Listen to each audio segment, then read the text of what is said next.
श्री मुलायम सिंह यादव।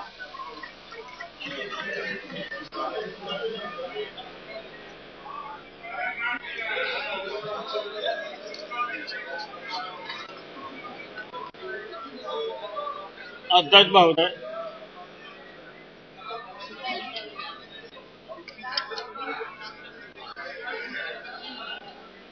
आज ये सही है कि महत्वपूर्ण और गंभीर चर्चा है। एफडीआई का जहां तक सवाल है,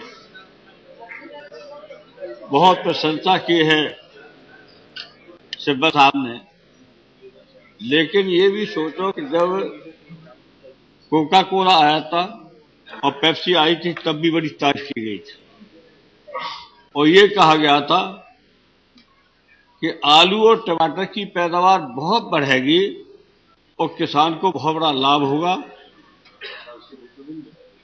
ये कह करके कोका कोला और पेप्सी यहां लाएगी।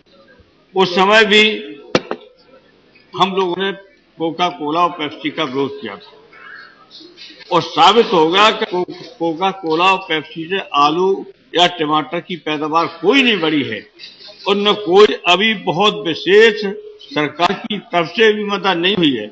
अगर पैदावार बढ़ी है तो किसान की मेहनत से बढ़ी है, किसान के सूझबूझ से बढ़ी है। कोई भी किसान ने बढ़ाई है। ये सही है, पंजाब बहुत आगे था, आज धान के पीछे यूपी नहीं किसी से पीछे, न गेहूं में पीछे किसी से, न आलू में पीछे और न प्याज में पीछे। आप लगाइए हिसाब कि गेहूं कितना पैदा होता है उत्तर प्रदेश में, धान कितना पैदा होता है। तो आज हम अगर उत्तर प्रदेश के बारे में जो अभी थोड़ा जिक्र किया गया था तो मुझे सोचना पड़ा कि उत्तर प्रदेश में किसानों को सरकार की तरफ से कोई भी अभी विशेष सुविधा नहीं दी गई है। अगर दी गई है तो बताएं। अगर जमीन रही है थोड़ी बहुत बेहन में, जिस तरह से रहा है आगरा से लेके बांदा तो उत्तर प्रदेश, किसी को अंदाजा है? आगरा से लेके और बांदा तक गंगा जमुना और क्वारी के बीच का बेड़ है, पूरा रिवायंस है। उस बीच में रह करके उन किसानों ने भी कुछ पैदावार बढ़ाई है अपने बलबूते पर किसी भी तरह। तो जहां तक किसान का सवाल है, किसान को भी हिंदुस्तान के अंदर इससे सुविधा कोई भी नहीं दी गई है अभी तक। जहां तक ये एफडीआई का सवाल है, आप कितनी भी सफाई दें, कितना भी तक दें, लेकिन ये देश के हित में नहीं है। ये बात हम मैं आपकी तरफ से बोल रहा हूं, आपके खिलाफ बोल रहा हूं। आप कह रहे हैं कि देश के लिए, तो आप देश के लिए बोल रहे हैं तो देश के एफडीआई हम बोल रहे हैं, तो हम कह रहे हैं कि एफडीआई देश के हित में नहीं है। और क्यों नहीं है? एफडीआई अगर आती है तो आप ये देखेंगे कि अपना आज रोजगार खुद कर रहे हैं। 5 करोड़ खुदरा व्यापारी हैं, 5 करोड़ हिंदुस्तान के। आपके आंकड़े सही होंगे क्योंकि आप सरकार में बैठे। और 5 करोड़ जब आपके खुदरा व्यापारी हमारे जो किसान काम कर रहे हैं, उसमें एक परिवार में 5 सदस्य माने जाते हैं, 5 माने जाते हैं। तो ये 5 हैं, तो जोड़िए 5 20, तो 20 करोड़ तो बेरोजगार हो ही जाएंगे। 25 करोड़ या 20 से लेके 25 करोड़ आप नोट कर लें कि हिंदुस्तान के लोग बेरोजगार हो जाएंगे। रोजगार कहां से दे लोगे? रोजगार नहीं मिलेगा इससे बेरोजगारी बढ़ेगी, बेरोजगारी बढ़ेगी। ये आप व्यवहारिकता पर जाइए। हम लोग कोई इस तरह का नहीं काम कर रहे हैं, हम तो आपको मदद कर रहे हैं। अगर कहीं गलती आपसे हो रही है तो विपक्ष की भूमिका है कि गलती आपके सामने रखें, आपको सुधारें। और इसलिए हम चाहते हैं और आपको राय देते हैं कि ये एफडीआई को अपना छोड़ दीजिए, वापस यही कह रहे, वापस कर दीजिए और बैठिए संसदीय बैठक करके। एक दिन नहीं 2 दिन बैठिए कि हिंदुस्तान का कैसे विकास हो। और सबसे बड़ी समस्या है बेरोजगारी की। अगर ये बढ़िया होता, इससे फायदा होता, तो अमेरिका क्यों विरोध कर रहा है? अमेरिका की जनता क्यों विरोध करे? अगर ये अच्छी स्कीम थी, अच्छी योजना थी, तो अमेरिका आपका कभी नहीं आने देता, सब ले लेता। पूरा का पूरा खा जाता।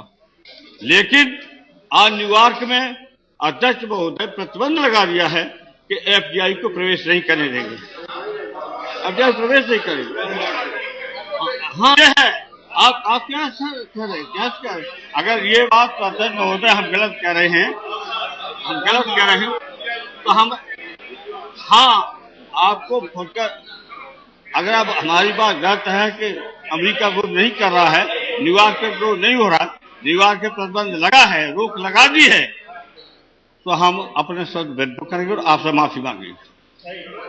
ऐसे क्या हम भी कुछ जैसे कह रहे हैं, सब पता लगा। इससे हम आपसे अपनी अनंत जीते जी, और ये बेरोजगारी जो है, बेरोजगारी सारी दुनिया में है, दुनिया बेरोजगारी है, यहाँ भी बेरोजगारी है, अमेरिका में भी है। और यूरोप और अमेरिका के लीडर सब आते हैं, प्रधानमंत्री राष्ट्रपति यही सोच के आते हैं हिंदुस्तान में भी कि हमारे देश में रोजगार, बेरोजगारी कैसे खत्म हो, यहाँ से रोजगार हम में रहे। और जहां तक हमारी सरकार से बिल्कुल मांग है कि जो छोटे छोटे होता है खुदरा व्यापारी, जो अपनी मेहनत से रोजी खाते अपनी मेहनत से, तो अब उनको आत्महत्या करने के लिए मजबूर न कीजिए, आत्महत्या करेंगे। अभी किसान कर रहा था, छोटे व्यापारी भी, खुदरा व्यापारी आत्महत्या करेंगे, उनके पास कोई रोजगार नहीं होगा। उनके पास न तो खेती है और न सिर्फ कोई दुकान रहेगी, तो दुकान के अलावा कुछ भी नहीं है। इसे गंभीरता से विचार करें। इधर जो बैठे हुए लोग हैं वो दिल पूछिए क्या कहता है। अनुशासन का ऐसा हो रहा है कि अनुशासनहीनता करेंगे, निकाल बाहर करेंगे, मंत्रिमंडल से किसी को हटा देंगे, बोलेंगे भाई जो आप कहेंगे, बोलेंगे भाई जो सोनिया जी कहेंगी। आदरणीय सोनिया जी के हुक्म का पालन करना होगा कि वो अध्यक्ष है, अध्यक्ष के आदेश का या निर्देश का पालन करना ही पड़ेगा। ये हमारे यहाँ भी ऐसा है, आपके यहाँ भी ऐसा भाई, आपके यहाँ भी। अरबानी साहब को कितना पीछे कर दीजिए, अरबानी साहब को कितना भी पीछे कर लेता है अरबानी साहब, ये तो मानना पड़ेगा, ये स्वीकार कर, मैं जनता ही बात कर रहा हूँ, ये जनता ही बात कर रहा हूँ।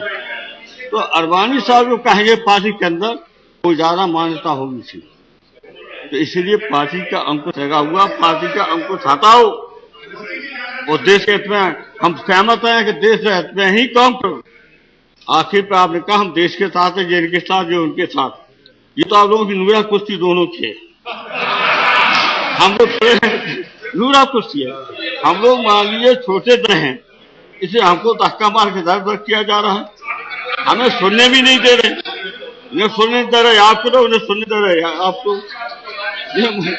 तो ये तो पूरी नूरा कुश्ती है कि हम दो ही रहें, आप रहें और आप रहें, हम लोग ना रह पाए। ये अच्छा, ये तो ये है।